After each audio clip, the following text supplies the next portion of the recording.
Well, I can say I think that the requirement to have people stop taking in nicotine products of all kinds, and not just smoking, but also smokeless tobacco, is really an important part of a fusion success.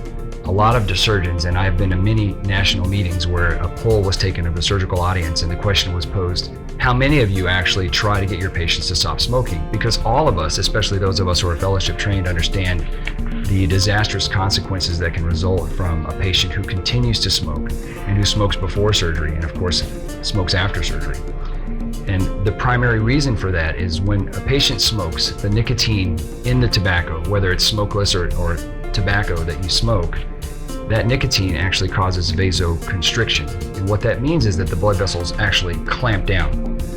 The surgical procedures that we perform, and actually any kind of injury for that matter to the body that requires increased blood flow, is then compromised. So one of the vital aspects of a healing after a surgery, especially a fusion, is the fact that we need blood flow to rush to the area where the surgery was performed, and that blood flow is highly determinant of whether or not that surgical procedure will succeed.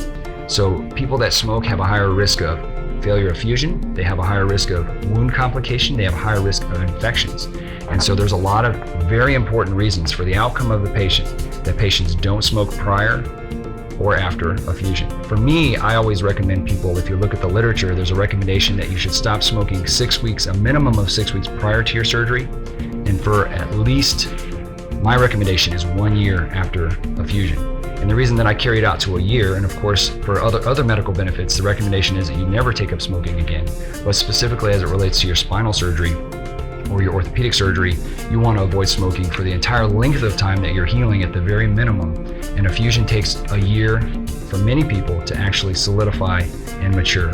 So during that whole process, you want to avoid primary tobacco intake, and you want to avoid secondary tobacco as well. So even if your friends or your family smoke, it's an extremely important part of your healing that they don't smoke around you. So it's a family effort a lot of times for people. And the way that we get around that and the way that we help patients is we have a lot of different ways to help you. I've had great success with the medication Chantix in people that have smoked even up to 3 packs a day for many, many years of their lives. I've had people that have done that, and we've been able to help get off of their tobacco intake for many, many years with the help of Chantix. And then when that has failed, or if people are intolerant of Chantix, I've had great success, believe it or not, with hypnotherapy. And we have a hypnotherapist that we refer people to, and we've had amazing success for the people that are unable to take Chantix for whatever reason. For me, it's an important and necessary requirement. So people that I've found that have been unable to stop smoking or have been non-compliant with a cessation of their tobacco intake, I actually will not do their surgery. Because if I do, I feel like I'm putting you in harm's way, and the last thing I want to do is provide you a surgery that has up to a 50% chance of failure. It's like flipping a coin for your success, and I actually am not willing to do that. I want to do everything I can to treat you like my family or myself, and my promise to you is to always think in those terms. And because of that, I can't, in good conscience, take a patient to the operating room who I know has been unable to stop smoking.